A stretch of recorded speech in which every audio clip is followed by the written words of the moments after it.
Hi guys, welcome back to SK beauty channel. இன்றைக்கி நம்ம சேனலில் பார்க்க போகிறது ஒரு சண்டே vlog தான்.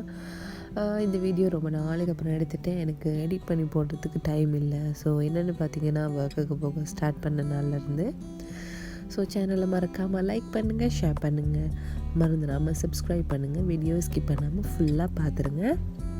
இன்றைக்கி சண்டேனால் கொஞ்சம் லேட்டாகி தான் எழுப்பினேன். நானும் சிஸ்டரும் மட்டும்தான் இருக்கோம். ஹஸ்பண்ட் போயிட்டார் ஃபியூல் எடுக்கிறதுக்காக. ஸோ சாட்டர்டே போனார். இப்போ சண்டே ஆயிடுச்சு, இன்னும் வரல.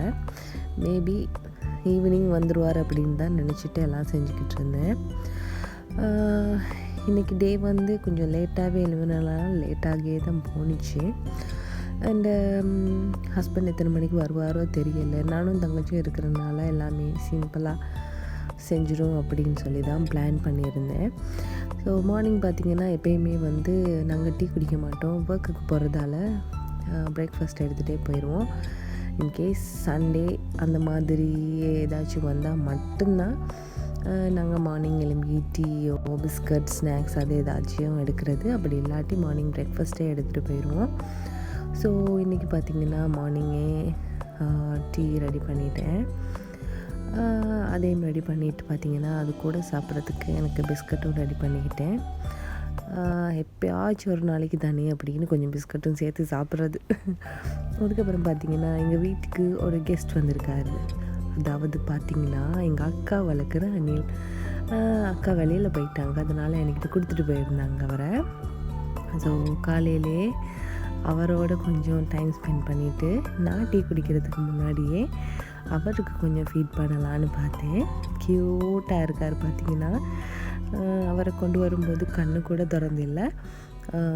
அவ்வளோ குட்டியாக தான் இருந்தார். இப்போ தான் கொஞ்சம் வளர்ந்துருக்காரு. சாப்பிட்றதெல்லாம் இல்லை. அவர் இப்போதைக்கு பால் மட்டும்தான் குடிப்பார்.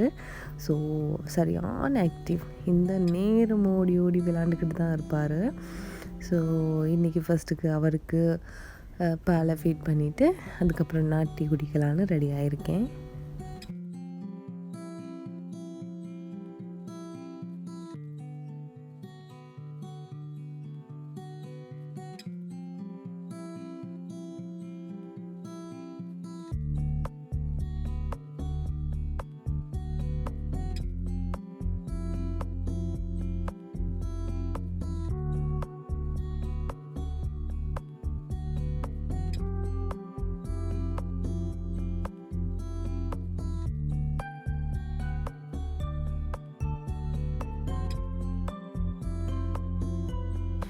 இப்போ அவருக்கு ஃபீட் பண்ணி முடிச்சுட்டு நான் டீயை குடிச்சிட்டு ஹஸ்பண்ட் எத்தனை மணிக்கு வருவார், இன்றைக்கி என்ன பிளான் அப்படின்னு யோசிச்சுட்டு நான் டீயை குடிச்சிக்கிட்டு இருக்கேன்.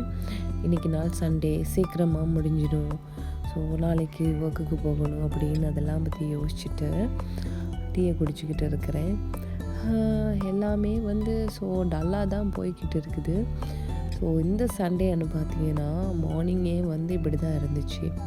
இருட்டாக ரொம்ப வேகமாக காற்றடிச்சிட்டு ஸோ அந்த மாதிரி தான் இருந்துச்சு. பயங்கர காற்றாக இருந்துச்சு. ஏதோ மழை வர்ற மாதிரி ஒரு ஃபீலாக இருந்துச்சு அன்றைக்கி டே ஃபுல்லாகவே. தங்கச்சும் இப்போ எழும்பிட்டா. நான் பெட்டை கொஞ்சம் க்ளீன் பண்ணலான்னு வந்திருக்கேன். ஸோ அந்த டைம் அந்த ஜன்னலை ஓப்பன் பண்ணால் அவ்வளோ காற்றடிக்குது. நல்லாவே இருந்துச்சு. ஸோ அதனாலேயே நாங்கள் இன்றைக்கி கொஞ்சம் உட்காந்து அதில் ரிலாக்ஸ் பண்ணிக்கிட்டு இருந்தேன். அதுக்கப்புறம் பார்த்திங்கன்னா பெட்டில் உள்ள பெட்ஷீட் பீலோ எல்லாம் எடுத்துகிட்டு கெயின் எல்லாத்தையும் அழகாக நீட்டாக பிரித்து வச்சுட்டு பீலோ எல்லாம் அந்த ஓரத்தில் எல்லாமே கவர் பண்ணி செட் பண்ணிவிட்டு என் வேலையை பார்த்துக்கிட்டு இருந்தேன்.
ரைஸ் குக்கரில் ரைஸை வச்சுட்டேன். அதுக்கப்புறம் இன்றைக்கி முருங்கைக்காய் சமைச்சு நெத்தலி தொக்கு அண்டு புடலங்காய் சம்பல், அப்புறம் பப்படம் அண்டு ஊறுகாய். அவ்வளோதான். இன்றைக்கி ஹஸ்பண்டும் இல்லாதனால ஸோ நானும் தங்கச்சியும் மட்டும்தான் இருக்கிறோம். ஸோ இந்த மாதிரி ப்ரிப்பேர் பண்ணி எல்லாம் ரெடி பண்ணி வச்சுட்டு நான் சமைக்க ஸ்டார்ட் பண்ணிடுவேன்.